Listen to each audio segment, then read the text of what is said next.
الرحمن الرحیم۔ عزیزان گرامی، شہادت ثالثہ کے حوالے سے آج یہ ہماری تیسری گفتگو ہے۔ حصہ اول میں ہم نے مصباح المتحجد کے حوالے سے گفتگو کی۔ حصہ دوم میں ہم نے جامع احادیث شیعہ کے حوالے سے بیان فرمایا، اور آج آپ صاحبان ایمان کے سامنے احتجاج طبرسی کے حوالے سے گفتگو فرمائیں گے۔ شہادت ثالثہ کے جو حامی ہیں، شہادت ثالثہ کے جو دائی ہیں، وہ لوگوں کو احتجاج طبرسی سے حوالہ پیش کرتے ہیں کہ معصوم فرماتے ہیں کہ تم میں سے جو کوئی لا الہ الا اللہ محمد رسول اللہ کہے تو اسے چاہیے کہ وہ علی امیر المومنین علیہ السلام بھی کہے۔ یعنی یہاں سے ہمیں معلوم ہوتا ہے کہ نماز کے تشہد میں تیسری گواہی دینا واجب ہے، ضروری ہے۔ عزیزان گرامی، آپ صاحبان ایمان کے سامنے اور اس وقت ہمارے ہاتھ میں احتجاج طبرسی ہے، تالیف ہے ابی منصور احمد بن علی بن ابی طالب طبرسی کی۔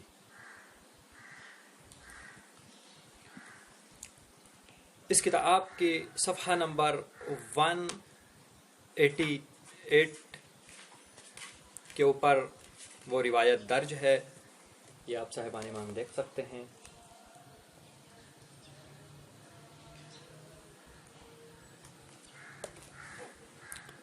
فَإِذَا قَالَ أَحَدُكُمْ لَا إِلَهَ إِلَّا اللَّهُ مُحَمَّدٌ رَسُولُ اللَّهِ فَلْيَقُلْ عَلِي أَمِيرُ الْمُؤْمِنِينَ عَلَيْهِ السَّلَامُ۔ عزیزان گرامی، صفحہ نمبر 187 کے اوپر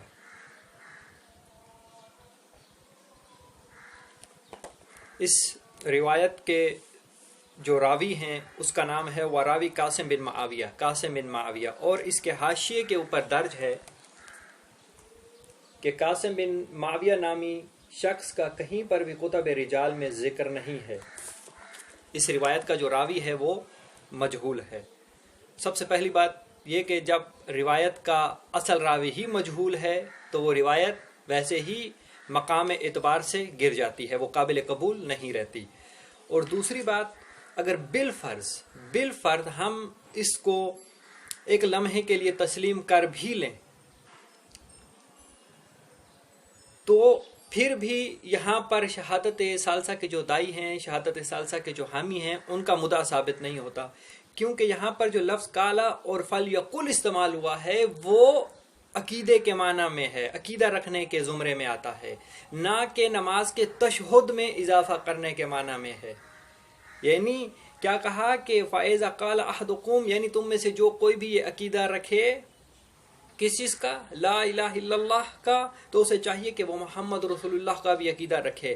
جب وہ محمد رسول اللہ کا عقیدہ رکھتا ہے تو فَلْيَقُلْ عَلِي أَمِيرُ الْمُؤْمِنِينَ علیہ السلام، تو اسے چاہیے کہ وہ علی امیر المومنین علیہ السلام پر بھی اپنا عقیدہ رکھے۔ یعنی بالفاظ دیگر ہم اسے یوں کہہ سکتے ہیں کہ اگر کوئی شخص توحید کا قائل ہے تو اسے چاہیے کہ فقط توحید کا قائل نہ ہو بلکہ توحید کے ساتھ اسے نبوت کا بھی قائل ہونا پڑے گا، اور جب وہ نبوت کا قائل ہے تو اسے چاہیے فقط نبوت تک محدود نہ رہے بلکہ اس کے ساتھ امامت کا بھی اسے قائل ہونا پڑے گا۔ یہاں فلیقل اور جو کالا ہے یہ عقیدے کے زمرے میں آتا ہے، عقائد کے معنی میں آ رہا ہے۔ یہاں اقرا نہیں ہے کہ پڑھو تم، ٹھیک ہے، یہاں پر یہ نہیں ہے۔ اگر اقرا ہوتا، اور یہاں پر ویسے بھی کہیں پر نہیں لکھا کہ اسے تشہد کے اندر آپ نے گواہی دینی ہے، بلکہ کالا ہے، اور کالا اہل علم لوگ جانتے ہیں، یا کالا اور فلیقل جو ہے وہ عقیدے کے معنی میں آیا ہے، عقیدے کے زمرے میں آیا ہے۔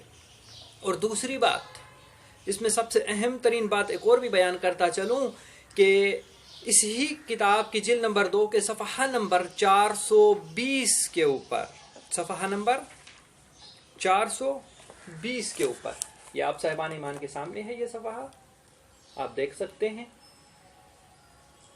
احتجاج طبرسی جلد نمبر 2 صفحہ نمبر 420 کے اوپر جو روایت ہے اس میں معصوم علیہ الصلوۃ والسلام کیا فرما رہے ہیں کہ جب ہماری احادیث میں تمہارے ہاں اختلاف ہو جائے تو جس روایت پر ہمارے شیعوں کا اتفاق ہو اس پر عمل کرو، کیونکہ اس میں کسی قسم کا شک و شبہ نہیں ہوتا۔ معصوم کیا فرما رہے ہیں کہ جس چیز پر ہمارے شیعوں کا اتفاق ہو اس چیز پر عمل کرو، کیونکہ اس میں کسی قسم کا شک و شبہ نہیں ہوتا۔ اس ہی احتجاج میں معصوم کا یہ حکم موجود ہے۔ اب پہلی بات یہ ہے کہ جو صحیح سند کے ساتھ اصول اربعہ کے اندر اور دیگر مستند کتب کے اندر جو صحیح سند کے ساتھ اور صحیح السند جو تشہد ہم تک پہنچا ہے اس میں کہیں پر بھی شہادت ثالثہ موجود نہیں ہے۔ پہلی بات تو یہ ہو گئی۔ دوسری بات یہ کہ اگر ہم بالفرض اس روایت کے تحت کہ جو احتجاج تبرسی سے دیتے ہیں کہ تم میں سے جو کوئی لا الہ الا اللہ محمد رسول اللہ کہے تو اسے چاہیے کہ فلیقل علی امیر المؤمنین، کہ اگر اسے تشہد کے معنی ملیں تو پھر ایک اعتراض یہ اٹھتا ہے یہاں پر کہ کیا ائمہ معصومین علیہ الصلوۃ والسلام کے پیش نگاہ یہ روایت نہ تھی؟ کیا اصحاب ائمہ علیہ الصلوۃ والسلام کے پیش نگاہ یہ روایت نہ تھی؟ کیا خود جو علماء بزرگ علماء گزرے ہیں 1400 برس اس عرصے میں، کیا ان کے پیش نگاہ یہ روایت نہ تھی؟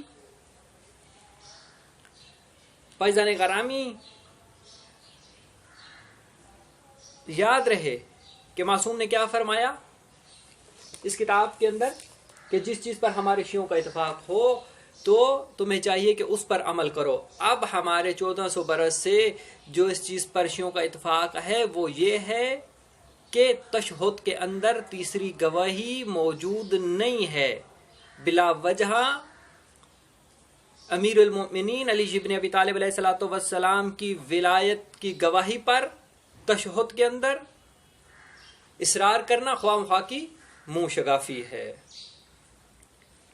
فیضان گرامی، اس چیز پر ہمارے شیعہ علماء کا اتفاق ہے۔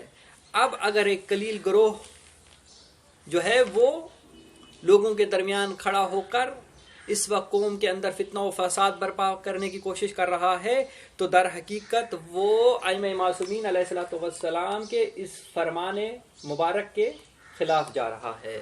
فیضان گرامی، خدا سے دعا ہے کہ خداوند عالم ہمیں ایسے شریر لوگوں کے شر سے محفوظ رکھے۔ الہی آمین۔